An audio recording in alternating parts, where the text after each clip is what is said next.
जी मूंखे अॼु वीडियो ठाहिण जो मुंहिंजो मक़सदु इहो त थर में तव्हां ॾिसो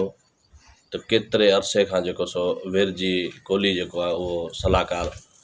वज़ीर आला मुराद अली शाह जो रहियो आहे, पर मूंखे अफ़सोस आहे जो ही मासूम ॿारला जेके आहिनि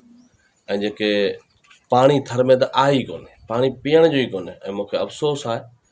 कल्ह मूं हिकिड़ी वीडियो उते ॾिठी, ऐं उते पाण मौजूदु हुउसि,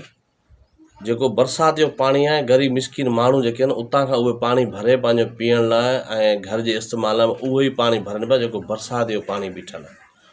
त मुंहिंजी मिठी MPA, मिठी MNA, डिप्टी कमिश्नर मिठी, असिस्टेंट कमिश्नर मिठी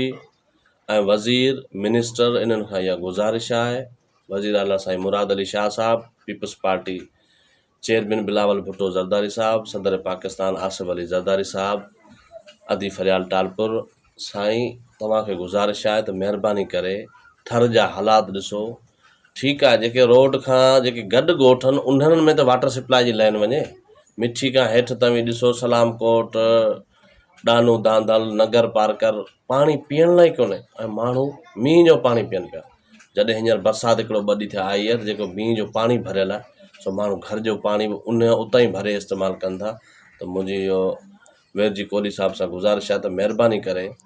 तव्हांजी क़ौम ऐं तव्हांजी हिते अक्सरियत आहे ऐं तव्हां हेतिरो टाइम पीपल्स पार्टी में रहिया आहियो, सो महिरबानी करे नए कोट खां मिठी खां जेको सो हेठि सलामकोट, डानू दांदल, नगर पार्कर ताईं तव्हां उमरकोट आहे, हिते पाणी जो घटि में घटि पाणी त आवाम खे ॾियो, जो आवाम जेको सो पाणी ॾिसो पिया त कहिड़ो पाणी जेको सो पीए पई। ऐं मूंखे अफ़सोस आहे त वेरजी साहब हेतिरे टाइम खां हिते नगर में आहिनि ऐं सभु शयुनि खे ॾिसनि पिया। सो महिरबानी करे असांजी आला क़यादत सां गुज़ारिश आहे त जेको आहे ग़रीब आवाम खे पाणी ॾिनो वञे। जी।